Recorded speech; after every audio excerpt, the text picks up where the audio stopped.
है तो उसको रिमूव कर रहा है और नीचे भी क्लियर दिखा। इस वजह से कुछ भी एक्शन लेते वक्त स्टेट इलेक्शन कमीशन या डिस्ट्रिक्ट इलेक्शन कमीशन जो व्यक्ति अगर तो उसके ऊपर कोई इलीगल ये इनका इलीगल कुछ नहीं है, एब्सेंट है, रिमूव किया बोल के आरटीसी वाला दिया है। एब्सेंट उनका मदर का तबीयत अच्छा नहीं होगा, कुछ भी होगा, वो एब्सेंट हुआ है, लेकिन प्रॉपर्टी कुछ ये नहीं किया, उन्होंने इलीगल काम कुछ भी नहीं किया। लेकिन जब आरओ ने क्या किया, जो सेंट्रल स्टेट गवर्नमेंट क्लियरली यहाँ पे लिखा हुआ है कि ऐसा आदमी को जब आप लोग इनवैलिड करते हैं तो ये इनवैलिड रूलिंग गवर्नमेंट के प्रेशर में आके यहाँ पे इलेक्शन एक ही तरफ, क्योंकि यूनानिमस होना है तो एमएलए के साथ में बैठता हुआ आदमी अगला आदमी, तो इस वजह से ही इनका नॉमिनेशन को रिजेक्ट कर सकता। पंचायत राज एक्ट बता रहा है, उसमें से इनको रिजेक्ट करने का कोई अधिकार आरओ के पास नहीं है सर। ये आपको दे रहे सर, कलेक्टर साहब की बात करें, आप हमारा अथॉरिटी है, इसीलिए आपको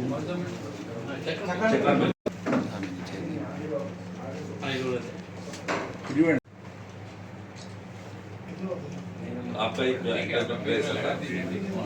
वही सर मैं क्या बोल रहा हूँ, आपका एम्प्लॉयमेंट लेटर एक हमारा दिए तो क्योंकि आपको अपील करे बोल के भी हमारे पास कुछ रहना ना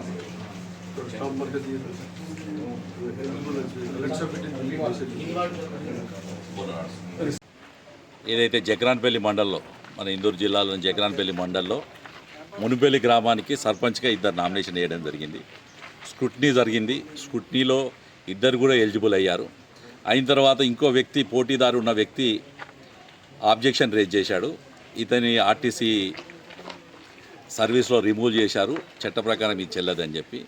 ఇతను ఆర్టీసీలో కూడా చట్టం ఏం చెప్తుందంటే స్పష్టంగా కూడా అందులో ఎవరైనా అవినీతి ద్వారా కానీ ఏదైనా మీద దాంట్లో కానీ తొలగించబడితేనే దాని మీద ఇది ఉంటుందని పంచాయతీరాజ్ చట్టం స్పష్టంగా కూడా చెప్తుంది. కానీ అధికార పార్టీ ప్రలోభాలకు లొంగి ఆర్ఓ రిటర్నింగ్ ఆఫీసర్ అనే వ్యక్తి, జిల్లా యంత్రాంగం కూడా, జిల్లా కలెక్టర్ గారు మిగతా అందరూ కూడా ఇది ఎలిజిబుల్ అనే సమక్షంలో చెప్తున్న సందర్భంలో కూడా అతను కూడా స్పష్టంగా కూడా కేంద్ర ప్రభుత్వం లేదా ఏదైనా రాష్ట్ర ప్రభుత్వం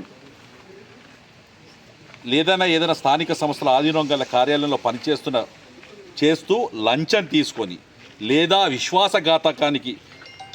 విశ్వాసఘాత నేరాల కింద తొలగించబడిన ఉద్యోగి అట్టి విధుల నుండి తొలగించిన తేదీ నుండి 5 సంవత్సరాలు. స్పష్టంగా కూడా ఏం చెప్పారు, లంచం తీసుకుంటూ కానీ విశ్వాసఘాత నేరాల కింద తొలగించిన వ్యక్తిని అని చెప్పారు.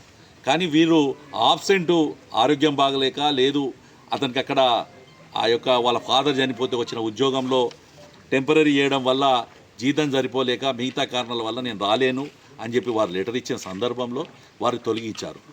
ఇది చట్టం చెప్తున్న దాంట్లో అన్నీ చెప్పిన తర్వాత అయితే పైన తెలిపిన ధృవపత్రం జారీ చేసే ముందు అట్టి వ్యక్తికి అవకాశం ఇవ్వకుండా ఎటువంటి ధృవపత్రాన్ని జారీ చేయకూడదు అని చట్టం చెప్తుంది క్లియర్గా కూడా.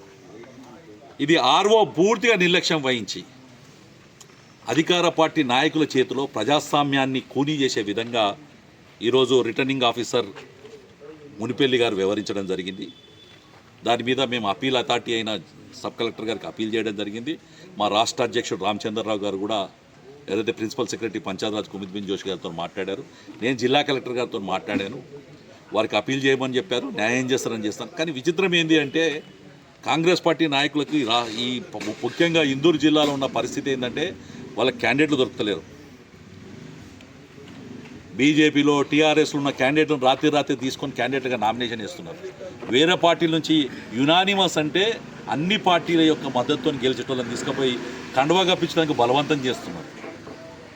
చివరిగా పోటీ ఉన్నారని చెప్పింది ఆ సందర్భంలో రిజర్వేషన్లో అన్యాయం.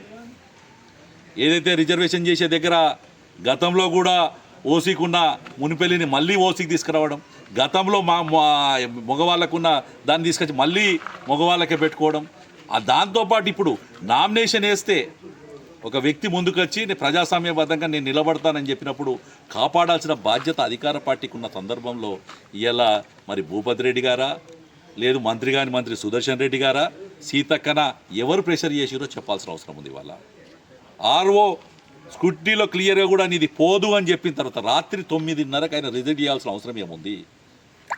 జిల్లా కలెక్టర్ కానీ, జిల్లా యంత్రాంగం కానీ, సబ్ కలెక్టర్ కానీ ఈ చట్ట ప్రకారం ఇతను ఎలిజిబులే, పోటీకి అర్హుడే అని చెప్పిన సందర్భంలో మరి ఎవరి ద్వారా ప్రెషర్ చేయడం వల్ల ఇది తొలగించారో చెప్పాల్సిన అవసరం ఉంది. దీన్ని ఇప్పటికే వదలం. వారికి ఆర్ఓ గారికి వేరే సబ్ కలెక్టర్ గారికి ఇచ్చాం.